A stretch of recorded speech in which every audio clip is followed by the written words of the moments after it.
تو بہرحال میرا کہنے کا مقصد یہ ہے، دین کی بات سننے کا شوق جذبہ اپنے اندر پیدا کریں، تو وہ جہنمی رو رو کر کہیں گے وَقَالُوا لَوْ كُنَّا نَسْمَعُ أَوْ نَعْقِلُ مَا كُنَّا فِي أَصْحَابِ السَّعِيرِ، کاش ہم نے سنا ہوتا یا اپنی عقل کو استعمال کیا ہوتا، آج ہم جہنم والوں میں سے نہ ہوتے بلکہ جنت والوں میں سے ہو جاتے۔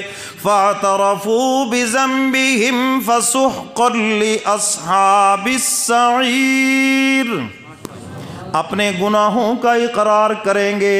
فَاعْتَرَفُوا بِذَنبِهِمْ، اپنے گناہوں کا اقرار کریں گے، اوئے ہوئے ہوئے بڑا جرم ہم سے ہوا، او بڑی بھول ہوئی، آنکھ ہی نہ کھلی، مگر اب کیا فائدہ، جب چڑیاں کھیت چگ گئیں تو اب پچھتانے کا کیا فائدہ، اب تو وقت گزر گیا۔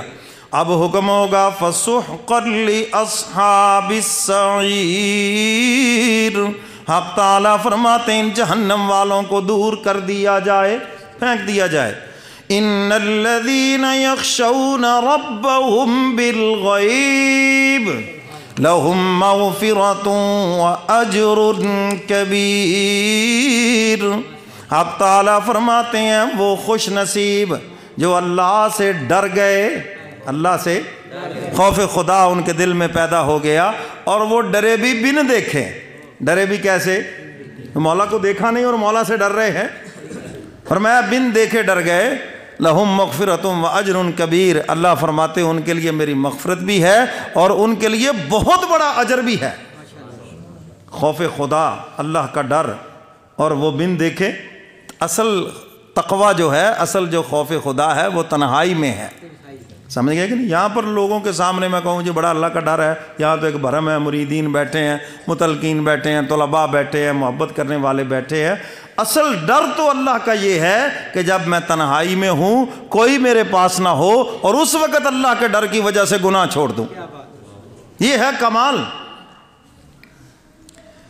حدیث مبارکہ میں ہے قیامت کے دن وہ نوجوان جس کو حسن و جمال والی کوئی عورت زنا کی دعوت دے اور وہ کہے کہ میں اللہ سے ڈرتا ہوں، اور وہ کیا کہے، کس سے ڈرتا ہوں؟ حق تعالیٰ فرماتے ہیں ایسے نوجوان کو میں اپنے عرش کا سایہ نصیب کروں گا۔ یہ حدیث مبارکہ ہے، یہ ڈر ہے تنہائی کا، یہ ہے تقوی، یہ ہے متقی، یہ ہے پرہیزگار۔ فرمایا اس کو کوئی روکنے والا نہیں، اس کے شباب کا عالم ہے، سب کچھ ہے، لیکن اللہ کے ڈر کی وجہ سے اس نے گناہ چھوڑا۔ اللہ فرماتے ہیں ایسے نوجوان کو میں اپنے عرش کا سایہ نصیب کروں گا، اور جس کو عرش کا سایہ مل گیا، میرے مرشد فرماتے ہیں اس کا مقصد یہ ہے اللہ اس سے حساب و کتاب نہیں لیں گے، کیونکہ حساب و کتاب میدان محشر میں ہوگا، اور جو عرش کے سائے میں ہوگا وہ تو بغیر حساب و کتاب کے جنت میں جائے گا۔ یہی تو چیز ہے کہ خوف خدا دل میں پیدا ہو جائے، یا اللہ تعالیٰ کی محبت دل میں پیدا ہو جائے تو بیڑا تو پار ہو گیا، بات تو بن گئی۔ سیدنا فاروق اعظم سب کہہ دو رضی اللہ تعالیٰ عنہ، امیر المومنین ہیں، جنگل میں تشریف لے گئے، دیکھا کہ ایک نوجوان بکریاں چرا رہا ہے۔ سیدنا فاروق اعظم امتحان لیا کرتے تھے، پوچھا کرتے تھے، سلام دعا کے بعد کہنے لگے جی ایک بکری مجھے بیچ دو۔ وہ نہیں جانتا تھا کہ آپ امیر المومنین ہیں، اس کو پتہ ہی نہیں تھا۔ اس نے کہا شہزادے میں آپ کو پہچانتا تو نہیں ہوں، لیکن یہ بکریاں میری نہیں ہیں، میں تو اجرت پہ بکریاں چراتا ہوں، ملازم ہوں، مزدور ہوں، یہ میرا مالک تو گھر بیٹھا ہے۔ فرمانے لگے پھر تو اور بڑی اچھی بات ہے، تم ایسے کرو مجھ سے پیسے لو اور پیسے اپنی جیب میں ڈالو، بکری مجھے دے دو، اور مالک کو جا کے کہہ دینا کہ بس وہ جنگل میں بھیڑیا آیا تھا اور وہ بکری اٹھا کے لے گیا۔ کہاں تیرا مالک یہاں جنگل میں آئے گا، بھیڑیا ڈھونڈے گا، تو بات بن گئی، تجھے پیسے مل جائیں گے، مجھے بکری مل جائے گی، اللہ اللہ خیر صلی اللہ۔